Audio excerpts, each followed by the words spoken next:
श्रद्धा और सबरी परिवार के सभी सदस्यों को मेरा प्रणाम। जो भी भक्त बाबा के पास उनके टच में आते हैं, उनके संपर्क में आते हैं, उनसे मिलते हैं, उन सभी को बाबा व्यक्तिगत रूप से कोई ना कोई अनुभव जरूर दे देते हैं। ऐसे ही दो अनुभव हमारे एक परिवार के सदस्य जो हैं, श्रद्धा सबरी परिवार के सदस्य रितेश जी ने हमसे साझा किए और वही जो उनके अनुभव थे सुनाने जा रहा हूं।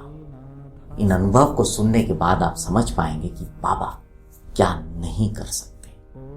जब रितेश जी मुझसे फोन पे बात कर रहे थे तो जो उनकी अंदर उत्सुकता थी उस अनुभव को बताने में, शायद वो मैं आपके पास नहीं ला पाऊं, लेकिन हाँ, मैं प्रयास जरूर करूंगा कि उनके मन के भाव आप तक पहुंचा पाऊं। रितेश जी के इस अनुभव को सुनाने के दौरान हमने कुछ चित्र इस्तेमाल किए हैं जो हम नहीं जानते किसने खींचे, किसने बनाए, लेकिन बाबा से प्रार्थना करेंगे कि जिन्होंने भी इनको संचित किया है, बनाया है, खींचा है, उन पर और उनके परिवार के सदस्यों पर सदैव अपनी कृपा बनाए रखें। और साथ ही साथ जो श्रद्धा और सबूरी परिवार धीरे धीरे बड़ा हो रहा है और दूर दूर फैल रहा है, उसके सदस्यों का भी सदैव मार्गदर्शन करते रहे। तो रितेश जी का अनुभव सुनाने से पहले थोड़ा सा आपको बैकग्राउंड बता देता हूँ।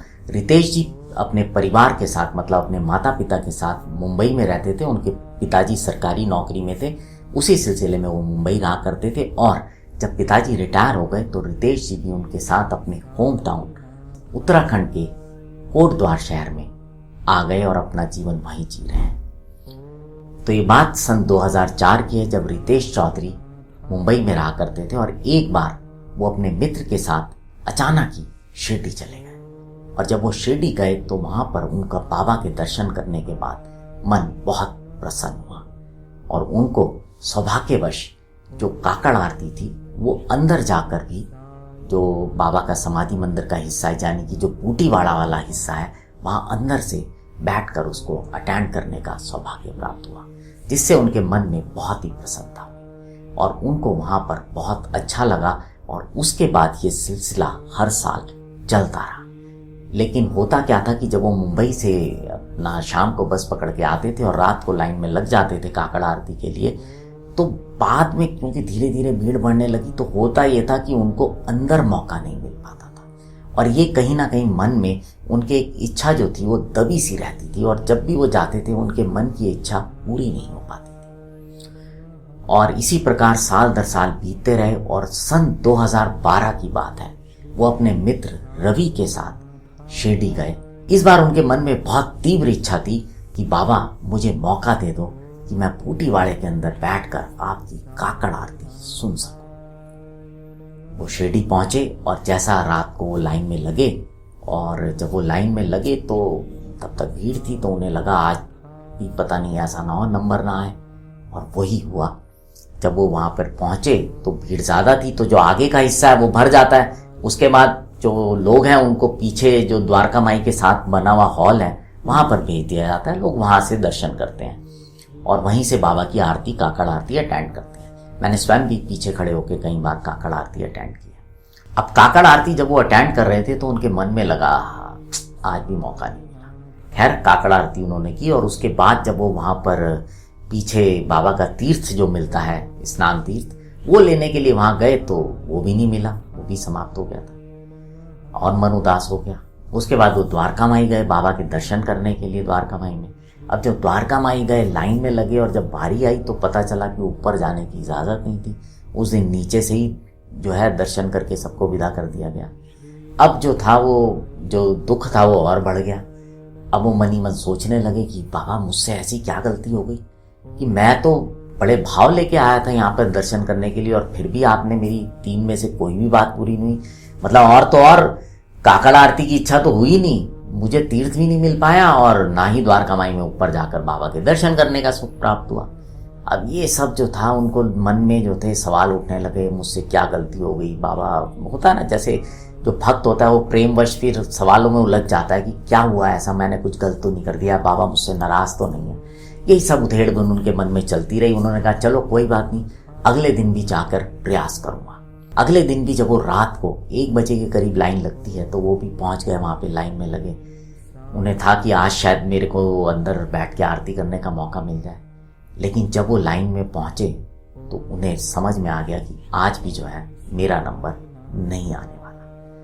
अब जो था मन दुखी हो गया, उन्होंने सोचा वापस चलूं, फिर लगा कि चलो अब आ ही गया हूँ तो यहीं बैठ जाता हूँ, आरती अटेंड करता हूँ। और वो आरती की लाइन में लगे रहे। जैसे कि आपको पता है, वहाँ से जब वो लाइन खुली तो जब वो नीचे से जो सीढ़ियों के मार्ग से चलकर ऊपर आते हैं और ऊपर आके जहाँ पर एक रस्सी बंधी होती है, आप देखते हैं वहाँ से ज़्यादातर क्राउड को लेफ्ट कर देते हैं, कुछ लोगों को, लेडीज़ को स्पेशली वहाँ से साइड से निकालने की व्यवस्था रहती है। तो जब वो वहाँ पहुँचे तो जो था वहाँ पर एक महिला थी, वो जो थी बहुत तेज़ी से भाग भाग कर जो थी, जैसे लोग कई बार करते हैं, वो उत्सुकतावश जो होता है वो आगे आ गई और आगे आकर इन सज्जन के साथ खड़ी हो गई। और जो था पता नहीं उन्होंने जो सिक्योरिटी गार्ड से क्या बोला, क्या बात हुई, और सिक्योरिटी गार्ड ने उन महिला को वहाँ से रस्सी से जाने दिया और साथ ही साथ रितेश जी को भी वहाँ से निकाल दिया। अगर आप विजुअलाइज कर पाएँ कि बाबा के उस हॉल में घुसने के पहले जो एक बैरिकेड लगा हुआ है जहाँ से बिल्कुल ठीक बीच से बाबा के दर्शन होते हैं, रितेश जी वहाँ खड़े हो गए और बाबा को निहारने लगे। और जब बाबा को निहार रहे थे तो अचानक उनकी नज़र अपने सीधे हाथ पे पड़ी तो महिला भी वहीं खड़ी हुई थी। और जब रितेश जी ने दोबारा पुनः बाबा की तरफ देखा तो रितेश जी बताते हैं कि उनके मन में कुछ अचानक ही ऐसा कुछ जैसे होता है ना, ब्लास्ट सा हुआ और बिल्कुल वो शुद्ध हो गए। मतलब उन्हें कुछ समझ नहीं आ रहा था, कुछ दिख नहीं आ रहा था, सुन्न हो गए थे। और अचानक जब वो सुन्न हो गए तो वो अपने लेफ्ट हैंड साइड की तरफ पीछे की ओर चलने लगे और टेढ़े होके वो जा रहे थे। और जब वो वहाँ पहुँचे तो वहाँ पे भी एक जो सिक्योरिटी के संभालने वाले थे वो वहाँ पे खड़े हुए थे। और मतलब रितेश जी क्या बता रहे थे कि वो इतना सुन्न हो गए थे कि उनको समझ नहीं आ रहा था, वो खंबे से टकराने वाले थे। लेकिन जब वो उसके नज़दीक पहुँचे तो अचानक ही उनकी आंखों की रोशनी जैसे होता ना एकदम वापस आ गई और फिर उनको सब कुछ स्पष्ट दिखाई देने लगा। तो वो खंबे से टकराने से बच गए। अचानक ही उनकी नज़र जब उस व्यक्ति से जो कि वहाँ पर सिक्योरिटी मैनेज कर रहा था उससे मिली तो फिर वो सुन्न हो गए। और सामने वाला व्यक्ति भी उनको ऐसा महसूस हो रहा था कि कुछ नहीं कह रहा, सुन्न हो गया। धीरे धीरे उनके कदम उस व्यक्ति की तरफ बढ़े और उसने उनको गेट खोल दिया और अंदर की तरफ जाने की इजाज़त दे दी। रितेश जी अब उस हॉल में पहुंच गए थे जिसकी इच्छा वो पिछले कई वर्षों से कर रहे थे, यानी कि बूटीवाड़े के अंदर वो पहुंच गए थे और वहां से उन्होंने बाबा की काकड़ आरती अटेंड की। रितेश जी बताते हैं कि आज भी जब वो उस वाक्य को सोचते हैं, मैं शायद उसको शब्दों में बयान नहीं कर पा रहा हूँ, तो आज भी उनके रोंगटे खड़े हो जाते हैं। और उस दिन काकड़ आरती अटेंड करने के बाद जब वो बाहर निकले वहां से तो उनको तीर्थ भी मिला।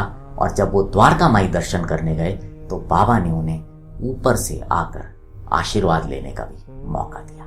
रितेश जी की तीनों इच्छाएं पूरी हो गईं और उनके मन को अति प्रसन्नता हुई। और सबसे बड़ी बात, उनको यह अनुभव हो गया कि बाबा जो हैं वो मन की बात समझ लेते हैं, पढ़ लेते हैं और जान लेते हैं। बस आपके अंदर सच्ची श्रद्धा और विश्वास होना चाहिए। रितेश जी कोटद्वार में एक स्टेशनरी और बुक शॉप चलाते हैं। उन्होंने एक और अनुभव बताया कि एक बार वो रात को अपने किसी मित्र के यहाँ गए हुए थे और जब वो मित्र के यहाँ से खाना खा के बाहर निकले तो अचानक ही उनको बाबा की याद आई और वो बाबा का ध्यान करने लगे।